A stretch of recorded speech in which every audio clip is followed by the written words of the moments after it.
Welcome to the AIMS YouTube channel. As you know, the upcoming AIMS has a broader vision, bringing young researchers and young faculty to you. So today we have with us Dr. Sophie Nighat. She is our guest for the discussion today.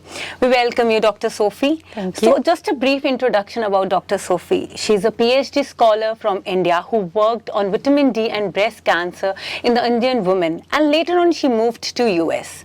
So ma'am, I would like to ask you that what was the research about and what was your experience during the research? First and foremost, thank you so much for having me here. It's really wonderful to see how AIMS Jammu has advanced so much. Speaking about my research, I did my PhD on vitamin D and breast cancer in Indian women. The conclusive findings about my study were that as the stage of breast cancer progressed from stage 1 to stage 4, the vitamin D levels were significantly less for those stages, with stage 4 having the least amount of vitamin D compared to stage 1. Vitamin D deficiency being a pandemic, not just in India, it's all across the globe.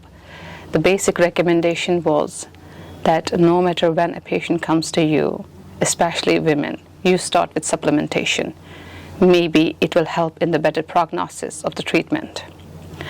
Speaking about that, the other finding was that earlier, the recommendations for breast cancer screening in here were at the age of 40 and above. So one of the formative steps that was a way forward to my research finding was that if we can decrease the age of screening from 40 to 35, I hope that has already set in place. Other than that, there was a age-defining criteria wherein I found that women across all age groups, cultures, and ethnic backgrounds can have cancer. The problem here was that women are not educated enough about breast cancer itself.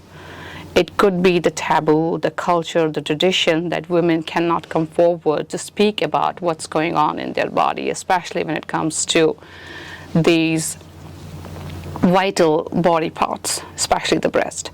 So another finding was that you have to encourage education and awareness among women that if you detect any kind of lump, especially if it's not painful, if it's not moving, you have to seek medical advice. You have to see a doctor. Do not become doctors on your own and do not neglect yourself in the process. So that was it. From there, I continued my journey and I moved to New York after I got married to my wonderful husband, who is also a doctor. I continued my research work and started working as a research associate, as a postdoc fellow with Roswell Comprehensive Cancer Institute in Buffalo, New York. There I started working. I was in the infancy of working on bladder cancer among the population of Western New York.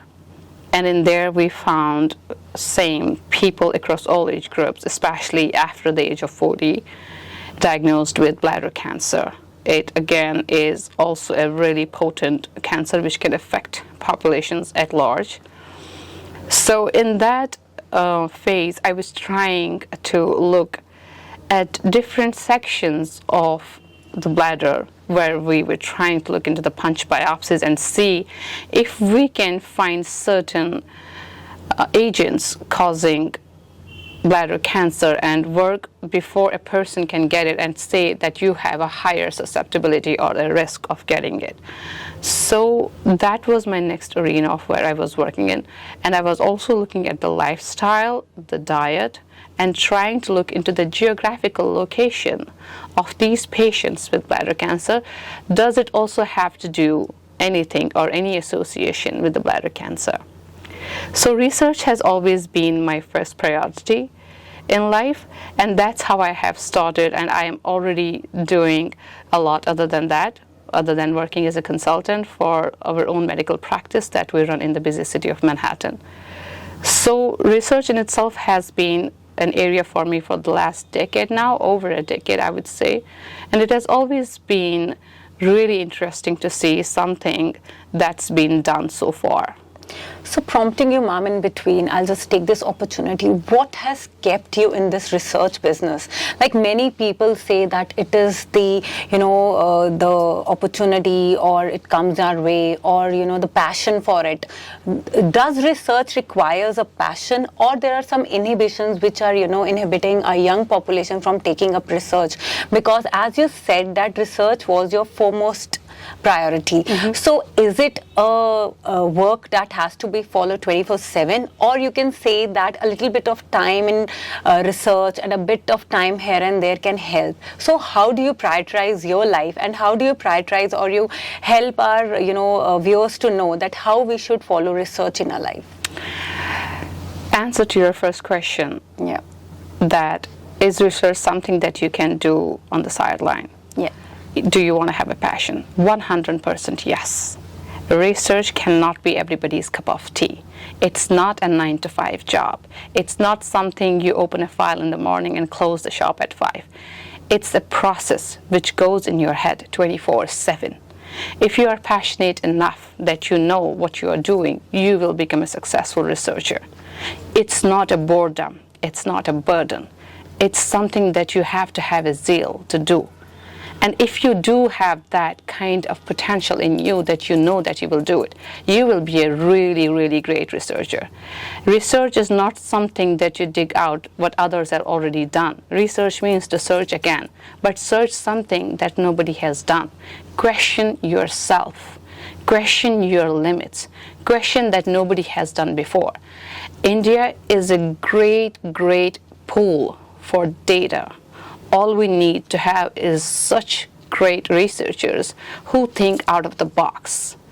Don't do a research and waste 4 years or 5 years or 7 years of your life saying, this was the epidemiology of breast cancer here, this was the epidemiology of this and that, and this is the result, this is the conclusion, close it. No. Do research that actually impacts the population out there. Do research that when you are gone, people still speak about you. Don't do research just for the sake of publishing it in any kind of article. Don't do research that every Tom, Dick, Harry is doing out there and you say, I just added one more line to it and this is it. No. Even if it takes time for you to look for a question and then look for an answer, it's all right, as long as you make a difference to the world out there. That's what we need right now. We don't need research that 100 people have done and then you say, I also did the same thing. You are wasting your time, you are wasting resources.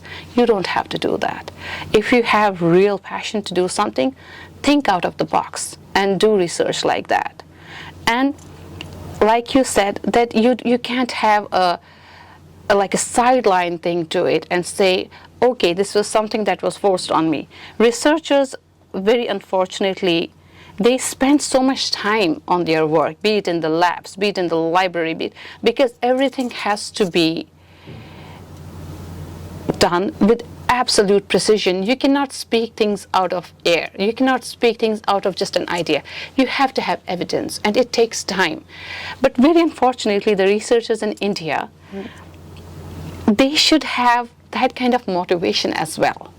And motivation comes in the form of resources, be it the labs, research motivation comes in the form of good salary, because everybody, if you are giving 5 years or 7 years of your life, you have a family to look after, you have a career to build.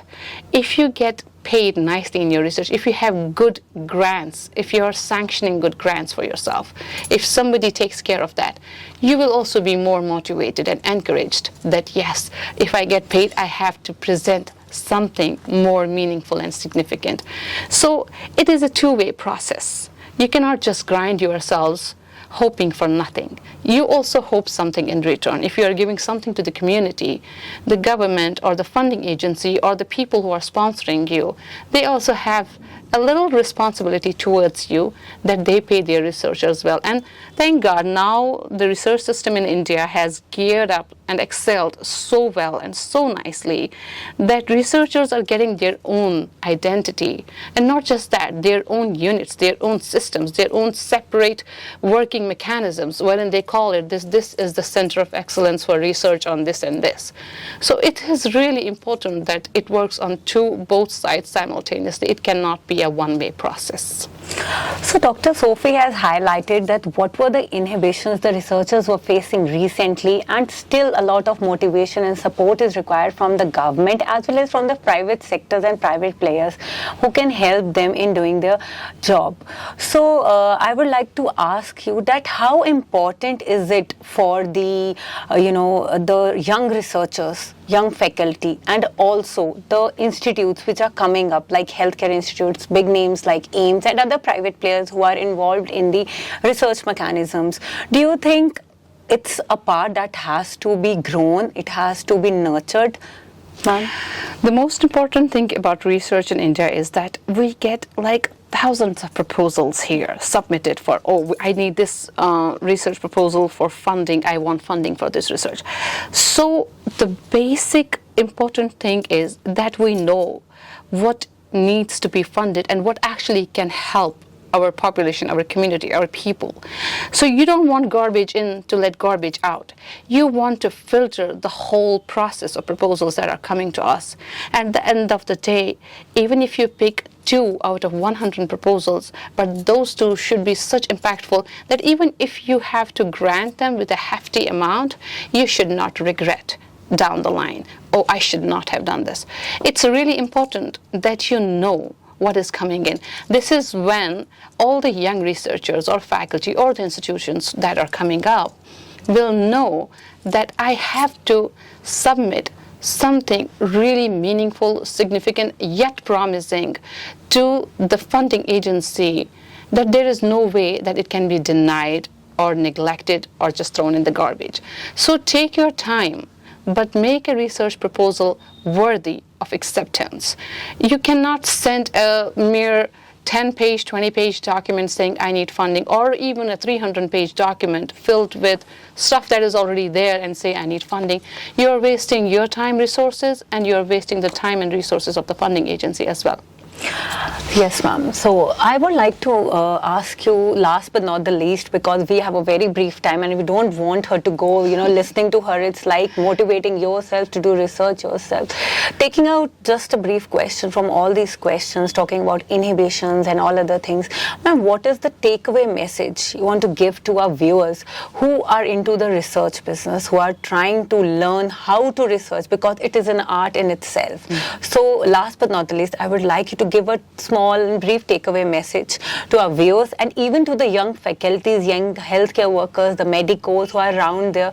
They're waiting to do research, yet there's nobody to guide them or even motivate them. Few messages. So the only takeaway message that I want to give to all the young researchers out there is stay motivated. Don't let anything put you down. Question yourself before anybody questions you. Be ready and be prepared. Even if you want to do research in the smallest fragment of science or technology or arts, make sure you're doing something that is going to help the people, the masses out there. And once you keep that thing in mind, you will always come out with something really significant and important at the same time. So don't waste your time looking at other 10 people who are doing the same thing and you want to fall in the line. Think out of the box. Stay motivated, have faith, and have patience when you want to do research, because all it takes is undivided attention, motivation, and that zeal that you have to have for research. My best wishes to everybody out there. Thank you so much, Dr. Sophie, for taking out time from your so much of busy schedule, visiting India and visiting us at AIIMS Jammu. And thank you so much for giving this motivational talk. Thank you so much.